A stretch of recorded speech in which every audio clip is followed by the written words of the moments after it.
ବେଆଇନ ବନ୍ଧୁକ ସହ 4 ଅଭିଯୁକ୍ତ ଗିରଫ। ଗଞ୍ଜାମ ଜିଲ୍ଲାରେ ଚୋରି ଡକାୟତି ରାହାଜାନୀ ଦିନକୁ ଦିନ ବଢୁଥିବା ବେଳେ ଭଞ୍ଜନଗର ପୁଲିସକୁ ପୁଣି ମିଳିଛି ଆଉ ଏକ ବଡ ସଫଳତା।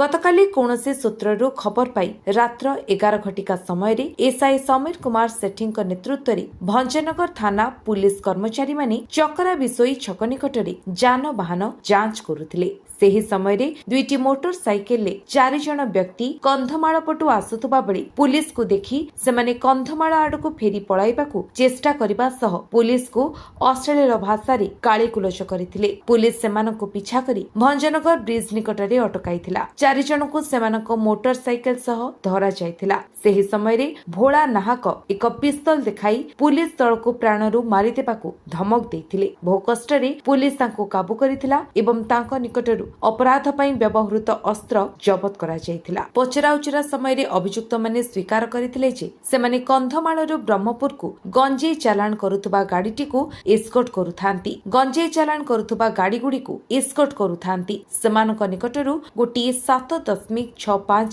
mm ଦେଶୀ ତିଆରି ପିସ୍ତଲ, 7.65 mm ର 7.65 mm ର 2 ରାଉଣ୍ଡ ଜୀବନ୍ତ ଗୁଳି, ଗୋଟିଏ ମ୍ୟାଗାଜିନ୍, ଗୋଟିଏ ମୋବାଇଲ ଫୋନ, ଗୋଟିଏ royal Enfield bullet motor cycle, ଗୋଟିଏ ଟିଭିଏସ୍ ଆପାଚି ମୋଟର ସାଇକେଲ ଜବତ କରାଯାଇଛି। ଅଭିଯୁକ୍ତମାନେ ହେଲେ କବିସୂର୍ଯ୍ୟନଗର ଥାନା ଅଞ୍ଚଳର ବେଲାର ସେନ ସ୍ୱାଇଁ, ଭୂତ ସରଙ୍ଗୀର ବଂଶୀଧର ବିଶୋଇ, କୋଦାଳ ଅଞ୍ଚଳର ଭୋଳା ନାହାକ, ବେଗୁନିଆପଡା ଥାନା ଭାବିନୀପୁରର ଭାଗିରଥୀ ଗୌଡ଼। ଗଞ୍ଜାମ ଏସ୍ପିଙ୍କ ନିର୍ଦ୍ଦେଶ କ୍ରମେ ଗଞ୍ଜାମ ଜିଲ୍ଲାର ବିଭିନ୍ନ ସ୍ଥାନରେ ଅପରାଧୀମାନଙ୍କ ଉପରେ କଡା ନଜର ରଖାଯାଇଛି। ଆଜି ଏକ ପ୍ରେସ ବିବୃତ୍ତିରେ ଭଞ୍ଜନଗର ଏସ୍ଡିପିଓ ଦୀପ କୁମାର ମିଶ୍ର ସୂଚନା ଦେଇଛନ୍ତି। ପ୍ରେସ ବିବୃତ୍ତିରେ ସୂଚନା ଦେବା ପରେ ସମସ୍ତ ଅଭିଯୁକ୍ତଙ୍କୁ କୋର୍ଟ ଚାଲାଣ କରାଯାଇଛି।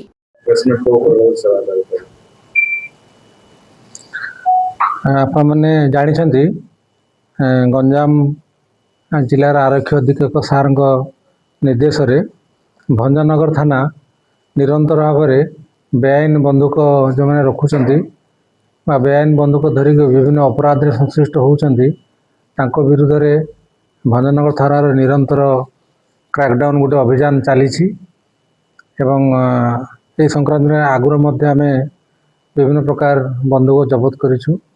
ଭଞ୍ଜନଗର ଥାନାର ଯେ ଆଇଆଇସି ଅଛନ୍ତି ଶ୍ରୀ ଜୀବନାନନ୍ଦ ଜେନା ଏବଂ ତାଙ୍କର ଟିମ୍ ମେମ୍ବର୍ସ ମାନେ ଗଞ୍ଜାମ ଏସ୍ପି ସାର୍ଙ୍କ ନିର୍ଦ୍ଦେଶକୁ ପାଳନ କରି ଆଉ ଗୋଟେ ବେଆଇନ ବନ୍ଧୁକ ଧରି ଅପରାଧରେ ସଂଶ୍ଳିଷ୍ଟ ରହୁଥିବା ଗୋଟେ ଅପରାଧିକ ଗ୍ୟାଙ୍ଗର ମେମ୍ବର୍ସ ମାନଙ୍କୁ ଧରିଛନ୍ତି। ଗତକାଲି ଏସ୍ଆଇ ସମୀର କୁମାର ସେଠୀଙ୍କ ନେତୃତ୍ୱରେ ଭଞ୍ଜନଗରରେ ଯେତେବେଳେ ଗାଡ଼ି ଚେକିଂ ଏବଂ ପେଟ୍ରୋଲିଂ ଜାରି ରହିଥିଲା, ଗୋଟିଏ ଅପରାଧିକ ଗ୍ୟାଙ୍ଗ ଯିଏକି ଗଞ୍ଜାମର ବିଭିନ୍ନ ଥାନାମାନଙ୍କରେ ବିଭିନ୍ନ ମୋକଦ୍ଦମାରେ ସେମାନେ ଇନଭଲ୍ଭେଡ୍ ସଂଶ୍ଳିଷ୍ଟ ଅଛନ୍ତି। ଆଗରୁ ହତ୍ୟା ମୋକଦ୍ଦମା ତାଙ୍କ ନାଁରେ ଅଛି। ସେଇଭଳିଆ ଗୋଟେ ଗ୍ୟାଙ୍ଗକୁ ଠାବ କଲେ, ଧରିଲେ ଏବଂ ତାଙ୍କ ପାଖରୁ ଗୋଟିଏ 7.64 mm ର ଗୋଟେ ଦେଶୀ କଣ୍ଟ୍ରିମେଟ୍ ମାଉଜର ଏବଂ 2 ରାଉଣ୍ଡ ଗୁଳି ଜବତ କଲେ। ଏବଂ ଏଇ ଯେଉଁ ଗ୍ୟାଙ୍ଗଟା ଧରା ହେଇଛି, ଯେଉଁମାନେ ବେଆଇନ ବନ୍ଧୁକ ଧରିକି ବିଭିନ୍ନ ଅପରାଧରେ ଆଗକୁ ସଂଶ୍ଳିଷ୍ଟ ଅଛନ୍ତି ଏବଂ ବର୍ତ୍ତମାନ ମଧ୍ୟ କରିବାର ଯୋଜନା କରୁଥିଲେ, ତାଙ୍କର ନେତୃତ୍ୱ ନେଉଥିଲେ ଭୋଳା ନାୟକ ବୋଲି ଜଣେ ଭୋଳା ନାହାକ ବୋଲି ଜଣେ ଛଚିନା ଗାଁ କୋଦଳା ଥାନା ଅନ୍ତର୍ଗତ। ସେ ଆଗରୁ ଗୋଟେ ମର୍ଡର କେସ୍ରେ ଇନଭଲ୍ଭ ଅଛନ୍ତି, ବିଭିନ୍ନ ପ୍ରକାର କେସ୍ରେ ଇନଭଲ୍ଭ ଅଛନ୍ତି। ତାଙ୍କର ସହଯୋଗୀମାନେ ଭାଗିରଥୀ ଗୌଡ଼, ବେଲାର ସେନ ସ୍ୱାଇଁ, ବଂଶୀଧର ବିଶୋଇ 4 ଜଣଙ୍କୁ ଧରା ହେଇଛି। ସେମାନେ ଆଜି ଗିରଫ ହୋଇଛନ୍ତି ଏବଂ ତାଙ୍କୁ କୋର୍ଟ ଚାଲାଣ କରାହେଉଛି। ସାର୍, ବିଶେଷ କରି ବନ୍ଧୁକ ଧରି ଗଞ୍ଜେଇ ବେପାର ଆଗରୁ ତ ଆମେ ଦେଖୁଥିଲେ ବସ୍ରେ ବିଭିନ୍ନ ବନ୍ଧୁକ ଗୋଟେ ମାରଣାସ୍ତ୍ର, ଗୋଟେ ଅପରାଧୀ ପାଖରେ ପଡ଼ିଲେ ସେ କୌଣସି ଅପରାଧ ତାକୁ ବ୍ୟବହାର କରିପାରେ।